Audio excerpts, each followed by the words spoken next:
یہاں اللہ تبارک و تعالیٰ نے جو ذکر کا حکم دیا تھا یہ وہ ذکر ہے جو مزدلفہ میں کرنا مقصود ہے. مزدلفہ سے پھر روانہ ہوتے تھے تو منی جایا کرتے تھے، لیکن اس بیچ میں اللہ تبارک و تعالیٰ نے یہ ذکر فرمایا کہ اہل جاہلیت کے اندر جو ایک غلط رسم پڑی ہوئی تھی اس کی اصلاح بھی بڑی ضروری ہے. وہ رسم یہ تھی کہ حج کے لیے جب لوگ جاتے تھے تو جیسا کہ ہر مسلمان جانتا ہے حج کا سب سے بڑا رکن عرفات میں وقوف کرنا ہے جو 9 ذی الحجہ کو انجام پاتا ہے. لیکن کفار عرب میں جو لوگ بیت اللہ کے ارد گرد رہنے والے تھے ان میں قریش بھی تھے اور بنو کنانہ بھی تھے، اور بعض ایسے قبائل تھے جو اپنے آپ کو حمص کہتے تھے، یعنی ان تمام قبائل کے مجموعے کو حمص کہا جاتا تھا. ان لوگوں کا طریقہ یہ تھا کہ وہ سارے دنیا تو جا رہی ہے عرفات میں وقوف کرنے کے لیے، لیکن انہوں نے اپنے لیے ایک امتیاز یہ رکھا ہوا تھا کہ ہم عرفات نہیں جائیں گے بلکہ مزدلفہ میں وقوف کریں گے. تو مزدلفہ میں وقوف کرنے کا مطلب ان کا یہ تھا کہ ہم چونکہ بیت اللہ کے مجاور ہیں اور بیت اللہ کے پاسبان ہیں، لہذا ہمیں یہ امتیاز حاصل ہے کہ ہم حدود حرم سے باہر نہ نکلیں. عرفات حدود حرم سے باہر ہے اور مزدلفہ حدود حرم کے اندر ہے، لہذا یہ لوگ مزدلفہ کی حد تک محدود رہتے تھے، وہاں جا کر وقوف کرتے تھے اور عرفات نہیں جایا کرتے تھے. تو اللہ تبارک و تعالیٰ نے اگلے جملے میں ان کی اس رسم کی تردید فرمائی ہے اور فرمایا ثم افیضوا من حیث افاض الناس، یہ تم اسی جگہ سے روانہ ہو جہاں سے عام لوگ روانہ ہوتے ہیں، یعنی عرفات، کہ وہ مزدلفہ میں رہ کر عام لوگوں کو عرفات بھیج دینے کے بجائے تمہیں بھی عرفات ہی جانا چاہیے اور پھر وہیں سے عام لوگوں کے ساتھ روانہ ہونا چاہیے. اور اس طرح اللہ تبارک و تعالیٰ نے ایک اصول کی طرف بھی اشارہ فرما دیا کہ اللہ تبارک و تعالیٰ کی عبادت میں تمام انسان برابر ہیں، کسی کو کسی پر کوئی فوقیت یا فضیلت حاصل نہیں ہے، سب اللہ کے بندے ہیں اور سب اللہ تبارک و تعالیٰ کی عبادت کرنے والے ہیں. لہذا کسی بھی فریق کو یا کسی گروہ کو یا کسی قبیلے کو یا کسی جماعت کو یہ ہرگز جائز نہیں ہے کہ وہ اپنے لیے کوئی امتیاز پیدا کرے اور عام مسلمانوں سے ہٹ کر کوئی اپنا طریقہ الگ مقرر کرے. تو اللہ تبارک و تعالیٰ نے یہ انسانی مساوات کا بھی ایک عظیم سبق اس آیت کریمہ میں دے دیا. چنانچہ فرمایا کہ تم اسی جگہ سے روانہ ہو جہاں سے عام لوگ روانہ ہوتے ہیں، واستغفر اللہ، اور اللہ سے مغفرت مانگو. غالباً اس کا اشارہ اس طرف ہے کہ پچھلے دنوں تم سے جو یہ بات سرزد ہوئی ہے کہ تم نے وقوف عرفات میں نہیں کیا بلکہ مزدلفہ میں کیا ہے، تو اب اللہ تعالیٰ سے مغفرت مانگو کہ ہم نے یہ غلط طریقہ اختیار کیا تھا، اب ہم صحیح طریقہ اختیار کر رہے ہیں اور پچھلے اپنے طرز عمل پر اے اللہ آپ سے معافی مانگتے ہیں. ان اللہ غفور الرحیم، بے شک اللہ بہت بخشنے والا بڑا مہربان ہے. پھر آگے فرمایا کہ فَإِذَا قَضَيْتُم مَنَاسِكَكُمْ فَاذْكُرُوا اللَّهَ كَذِكْرِكُمْ آبَاءَكُمْ أَوْ أَشَدَّ ذِكْرًا، یعنی جب تم اپنے حج کے کام پورے کر چکو، قضیتم پورے کر چکو، مناسککم حج کے کام یعنی حج کی عبادتیں، اور مراد اس سے جو واجب عبادتیں ہیں وہ ہیں، یعنی جو ضروری ہیں، مثلا عرفات کا وقوف، مزدلفہ کا وقوف اور رمی جمرات وغیرہ. تو جب تم ان سے فارغ ہو جایا کرو تو فذکروا اللہ، تو اللہ تبارک و تعالیٰ کا ذکر کیا کرو. اور یعنی مثلا منی کے دنوں میں جو انسان منی کے اندر مقیم رہتے ہیں تو ان کو جو واجب عبادت ہے وہ تو رمی ہے، جمرات کی رمی، لیکن رمی جمرات کے بعد سارا وقت خالی گزرتا ہے مینا کے اندر، تو اللہ تبارک و تعالیٰ فرماتے ہیں کہ اس وقت کو خالی گزارنے کے بجائے اللہ تعالیٰ کے ذکر میں صرف کرنے کی کوشش کرو، جتنا زیادہ سے زیادہ ہو سکے اللہ تعالیٰ کا ذکر کرو۔ اور پھر آگے فرمایا کہ ذکرکم آباءکم، اور ایسا یاد کرو جیسے تم اپنے آباء و اجداد کو یاد کیا کرتے تھے، او اشد ذکرا، یا اس سے بھی زیادہ۔ اور اشارہ اس بات کی طرف ہے کہ یہ مینا کے اندر جب خالی وقت ملتا تھا تو اہل عرب کا طریقہ یہ تھا کہ وہ اس میں مشاعرے منعقد کرتے تھے، اور مشاعروں میں ہر قبیلہ اپنے آباء و اجداد کو یاد کرتا تھا اور ان کی فضیلتیں بیان کرتا تھا، ان کی تعریفیں کیا کرتا تھا، اور سارا وقت اسی کام میں گزر جاتا تھا کہ ایک قبیلہ آیا اور اس نے اپنے آباء و اجداد کی فضیلت میں اور ان کے تعریف میں قصیدے پڑھے، پھر دوسرا قبیلہ آیا اور اس نے اپنے آباء و اجداد کی تعریف میں قصیدے پڑھے۔ اس طرح یہ وقت گزارا جاتا تھا۔ تو اللہ تبارک و تعالیٰ فرما رہے ہیں کہ اب آباء و اجداد کا ذکر کرنے کے بجائے اللہ تعالیٰ کا ذکر کرو، اور آباء و اجداد اگر وہ مسلمان تھے تو ان کے حق میں بھی فائدہ مند یہی ہوگا کہ ان کی تعریف کرنے سے تو ان کو کچھ حاصل نہیں ہوگا، اور حاصل اگر ہوگا تو وہ اس بات سے ہوگا کہ تم اللہ کا ذکر کرو اور ان کے حق میں دعا کرو۔ تو اللہ تعالیٰ کا ذکر کرو اس طرح جیسے تم اپنے آباء و اجداد کا ذکر کیا کرتے تھے، وہ اشد ذکرا، یا اس سے بھی زیادہ ذکر کرو۔ پھر اللہ تعالیٰ نے ایک اہم حقیقت کی طرف آگے متوجہ فرمایا، ذکر جب کرتا ہے بندہ تو پھر دعا بھی کرتا ہے اللہ تعالیٰ سے، اور دعا بھی بہت بڑی عظیم عبادت ہے، اور خود انسان کے لیے دنیا و آخرت کی کامیابی کا ذریعہ ہے۔ لیکن آگے پھر دعا کا ایک طریقہ سکھایا اللہ تعالیٰ نے۔ تو پہلے یہ فرمایا فَمِنَ النَّاسِ مَن يَقُولُ، اب بعض لوگ تو وہ ہیں جو یہ کہتے ہیں کہ ربنا آتنا فی الدنیا، کہ اے ہمارے پروردگار ہمیں دنیا میں بھلائی عطا فرما، بس یہ کہتے ہیں۔ وَمَا لَهُ فِي الْآخِرَةِ مِنْ خَلَاقٍ، اور آخرت میں ان کا کوئی حصہ نہیں ہوتا۔ اشارہ کیا جا رہا ہے اس بات کی طرف کہ بعض لوگ ایسے ہیں کہ اللہ تعالیٰ سے دعائیں تو مانگتے ہیں، لیکن دعا میں ان کی تمام آرزوؤں اور تمناؤں اور امنگوں کا سارا محور ان کی دنیاوی زندگی ہوتی ہے، اور وہ صرف دنیا ہی کی بھلائی مانگتے ہیں اللہ تعالیٰ سے، ان کو آخرت کی کوئی فکر ہے نہیں، اور وہ آخرت سے غافل ہے، اور صرف اتنا کہتے ہیں کہ یا اللہ ہمیں دنیا کے اندر اچھائی عطا فرما۔ لیکن فرمایا وَمِنْهُم مَّن يَقُولُ، اور ان میں سے کچھ ایسے ہیں جو یہ کہتے ہیں کہ ربنا آتنا فی الدنیا حسنہ وفی الآخرۃ حسنہ، کہ اے ہمارے پروردگار ہمیں دنیا میں بھی بھلائی عطا فرما اور آخرت میں بھی بھلائی عطا فرما، وقنا عذاب النار، اور ہمیں دوزخ سے بچا لے۔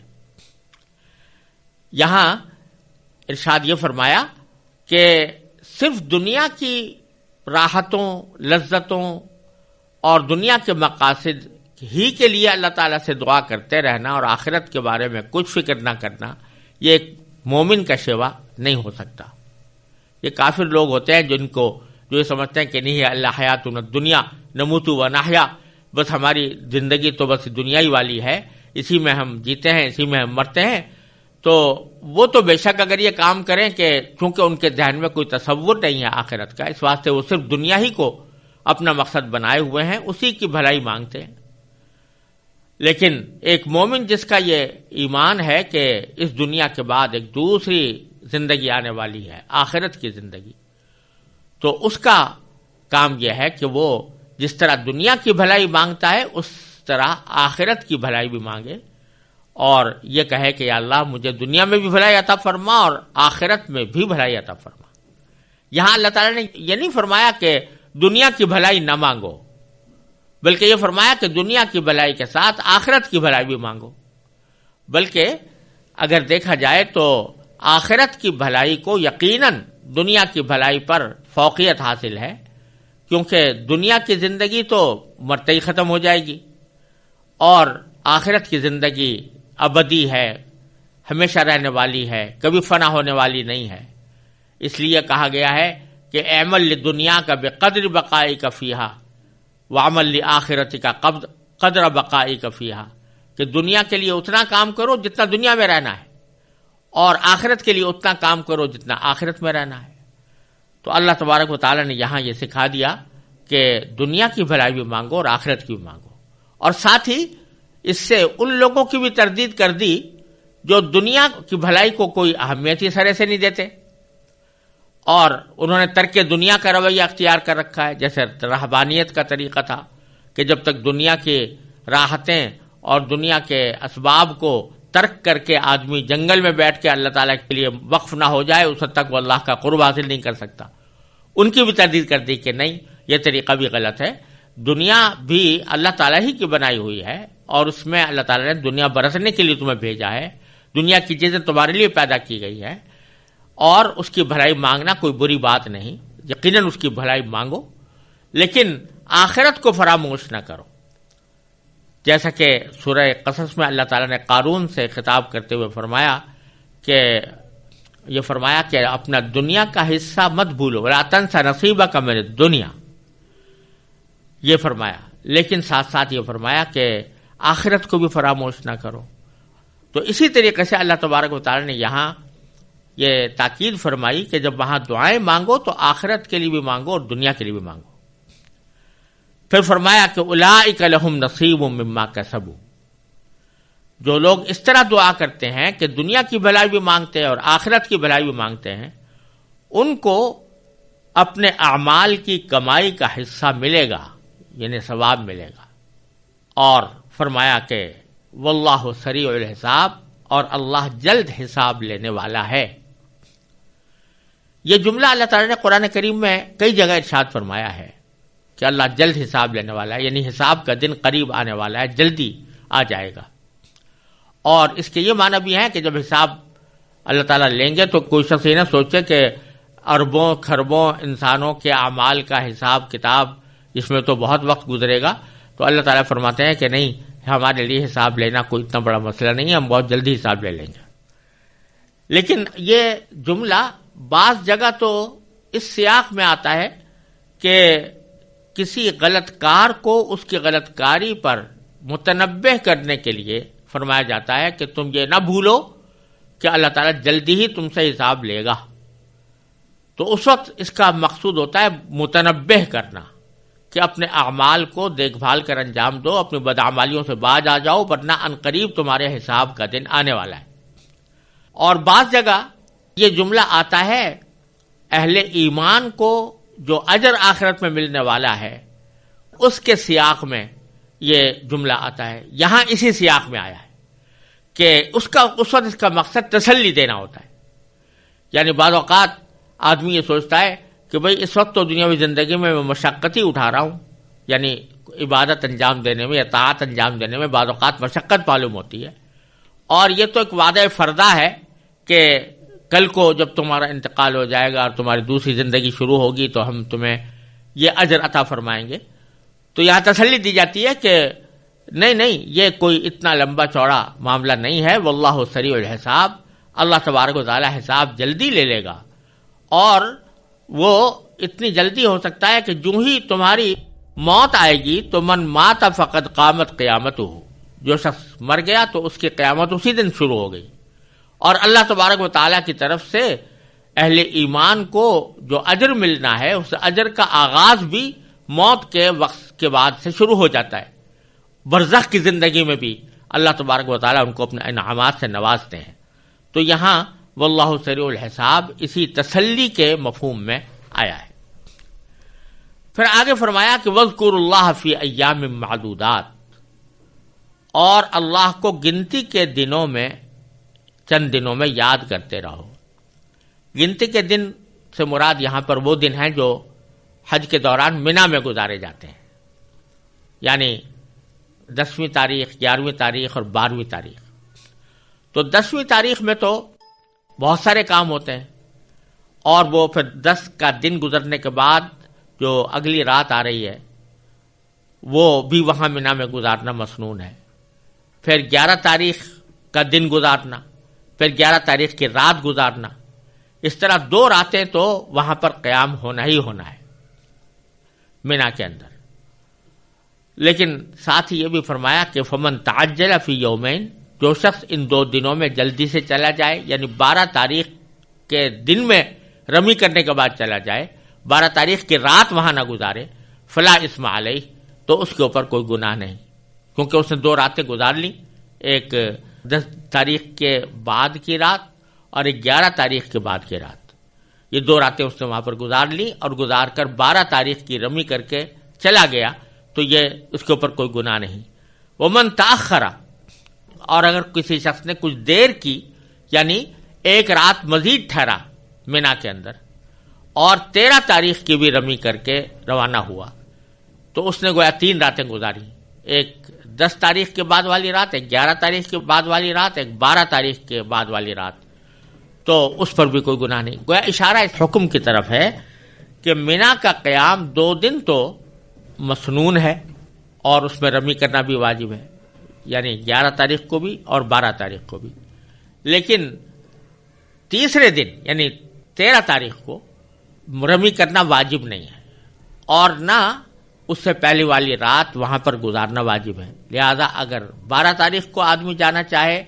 تو جا سکتا ہے، اور 13 تاریخ کو جانا چاہے تو رمی کر کے 13 تاریخ کو بھی جا سکتا ہے. دونوں طریقے اللہ تعالی نے جائز قرار دے دیے. نبی کریم صلی اللہ علیہ وسلم جب حج کے لیے تشریف لے گئے تھے تو آپ 13 تاریخ تک آپ نے قیام فرمایا، اور 13 تاریخ کے بعد پھر مکہ مکرمہ کی طرف روانہ ہوئے، اور اسی پر حج کے جو افعال ہیں وہ ختم ہو جاتے ہیں. بس ایک طواف وداع باقی رہ جاتا ہے. جب آدمی وطن روانہ ہونے لگے تو اس وقت طواف وداع کرنا اس کے ذمہ واجب ہے، اور اس کے بعد پھر کوئی اور رکن یا کوئی واجب باقی نہیں رہتا. البتہ ساتھ میں فرماتے ہیں لمن اتقی، جو تقوی اختیار کرے اس کے لیے دونوں باتوں میں سے کسی بات میں کوئی گناہ نہیں، یعنی 12 تاریخ کو چلا جائے یا 13 تاریخ کو جائے، دونوں میں سے کوئی طریقہ بھی اختیار کر لے. اصل بات یہ ہے کہ اس کے دل میں اللہ تعالیٰ کے سامنے حاضری کا احساس ہونا چاہیے، جس کا نام تقوی ہے، تو پھر کوئی مسئلہ نہیں. واتقوا اللہ، اور اللہ سے ڈرتے رہو. وَاعْلَمُوا، اور یاد رکھو کہ انکم الیہ تحشرون، تم سب بالآخر اسی کی طرف لے جا کر جمع کیے جاؤ گے. وہ دن آنے والا ہے جس میں سب اللہ تعالیٰ کے سامنے جمع ہو کر اپنے اعمال کا حساب دیں گے.